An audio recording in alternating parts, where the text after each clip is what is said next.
that all the issues that students face on campus is kind of a microcosm of the society, the wider society, and all the structural barriers and issues that people face is also reflected in the university system. Yeah. And I mean, I'm going to be completely honest. In the 2019 election, I would have voted Conservative. So there's a bit of a responsibility on my part to say, okay, this is what we voted for. That's At the time, I thought it was the most simple way forward in terms of solving and just getting rid of Brexit.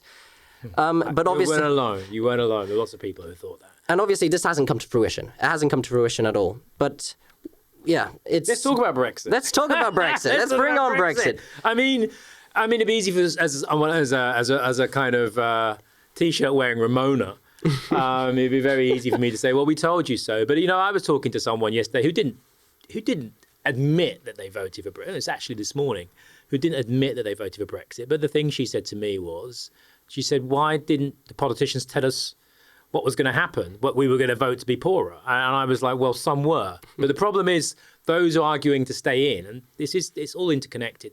Many of those arguing to stay in, so David Cameron, some of the people from my party, were basically saying to people who'd just gone through 5 or 6 years of austerity, were basically saying, "You've never had it so good. The EU is brilliant." But they were thinking to themselves, hold on a second, we've just lost public services. We've lost, I can't, my job doesn't pay properly. My partner's lost their job. We can't get on the housing ladder. And you're telling us staying in the EU has been brilliant. The problem is, even though we were in the EU, we have adopted an economic system in this country for the last 50 years, which has smashed public services, which has reduced the power of people's collective ability to be able to advocate for higher wages. We've undermined, grants have gone. Students are now going into debt. We've sold off many of our public assets for a song. And we have very poor public services. And on top of that, there's been systematic cuts. Now, people feel in a bad place. And you had a part of the political class saying very effectively, your lives will get better if you leave the EU. All of that money that was going to go into the NHS and so on. But we were saying it's just, A, that's not true, but B, you can't blame the EU for many of the problems this country faced. They've been self-inflicted. Mm-hmm. But yeah, we now find ourselves as a poorer country outside of the EU. And just as we were meant to look to the global trade to kind of make up for our biggest economic exporter and importer and trade partner, the world basically falls apart, in terms of competing trade blocks. So and yet the cost of living crisis on top of that, making things a lot more difficult for more people. And let's call the cost of living crisis what it is. It's basically partly, after 50 years of that, we're coming to the limits of what people have left in reserve to be able to deal with everyday life, with an economic downturn. But it's also a climate crisis. People say, well, it's the war in Ukraine. Oh, it was COVID. Yes, those were factors. But ultimately, if you look at food prices, if you look at what's happening in the world, the global instability, market instability, a lot of that is now down to the fact that we have increasing global instability from droughts, from food shortages and so on. This is going to increase as we go forwards and are not able to limit temperatures to 1.5, which look increasingly unlikely. So does this justify all these factors you've talked about? Does this justify the implementation of a universal basic income?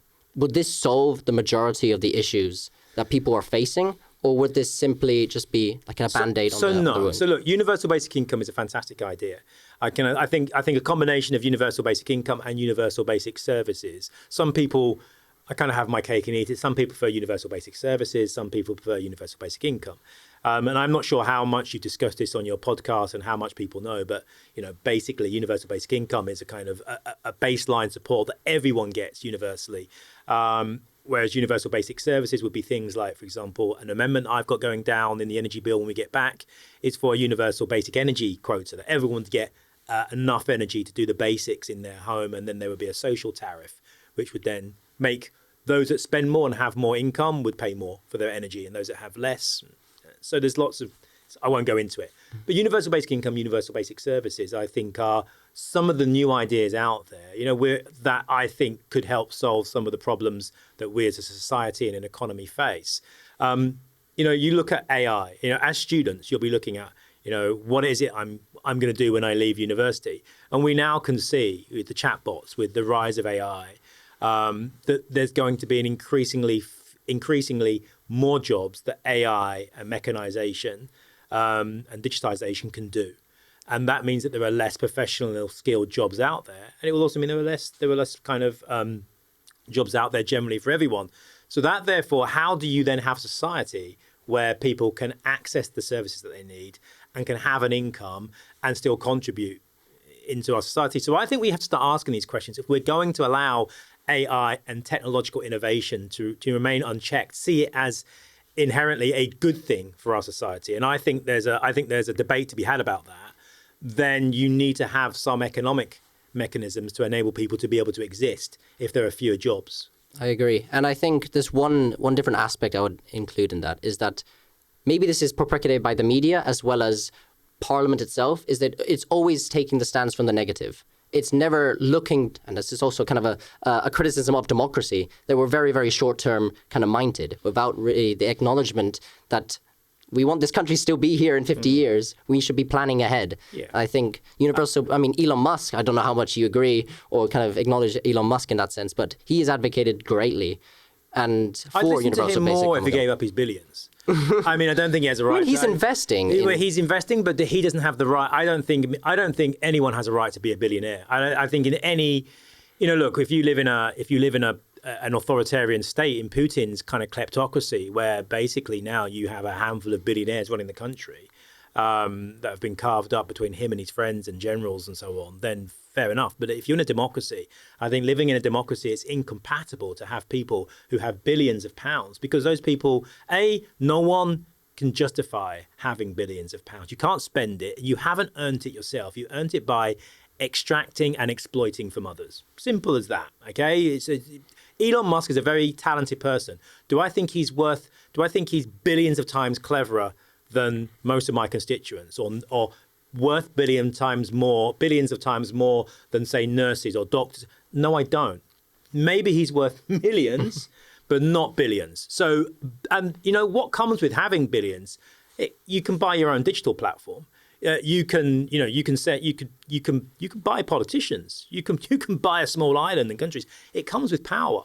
And I don't think those individuals have the right. They're not accountable to anyone but themselves. So I don't think they have the right to have that power. So I think in a democracy, we now need to have a conversation about who has wealth, who has power in our society, and who's, if you can buy your own media platform, you are distorting the political debate in that country or across many countries. So I think we need to have a conversation about that for sure.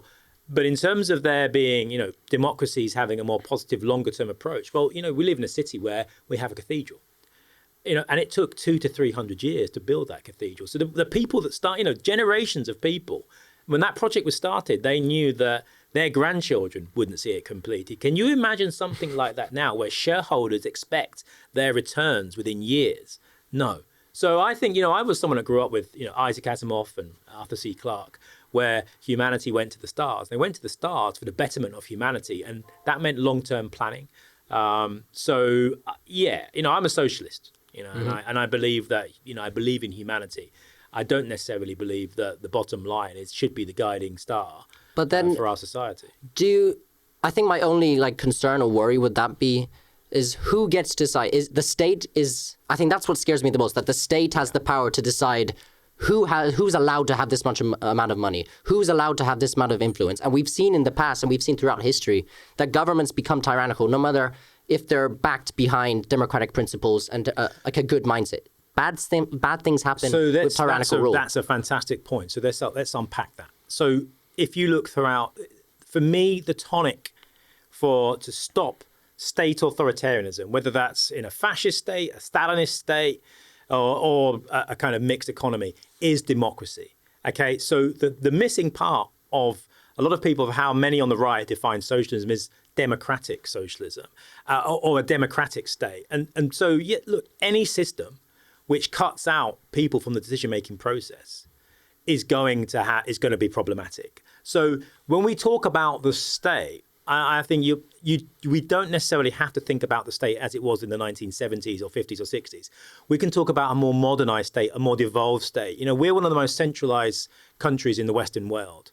I remember there's a story where in the era of the Soviet Union, one of the foreign secretary, I think, came over and met Margaret Thatcher and says, we look at you with envy at how centralised you are in the United Kingdom. There's historical reasons for that, empire and so on, London, the city of London and so on and so forth. But the bottom line is, if you include democratic capabilities within that system, if you devolve power out to communities as far as possible, then you have a better system. Now, if you look at what we have at the moment, we have a so-called democracy where you have billionaires who completely have far more influence. You have corporations who have far more influence. The whole point of the marketization and liberalization, I say that with speech marks, that took place 50 or 60 years ago, was that some people thought that democracy, too much democracy, was a bad thing, whether that be at an international level or a national level, and that it would stop markets from and corporations from being able to make the profits that they should be able to make.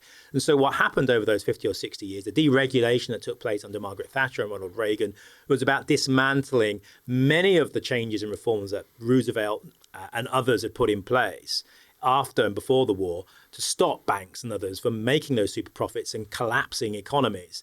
And so what I would like to see is not a return to the 60s or 70s. What I would like to see is democratic socialism, where people have a say. You can have entrepreneurs in socialism. You can have democracy with socialism. But it's also about thinking what's in the best interests of the majority of people, rather than what's in the best interests of a small group of capitalists and the wealthy, who then, through trickle down, look after the rest of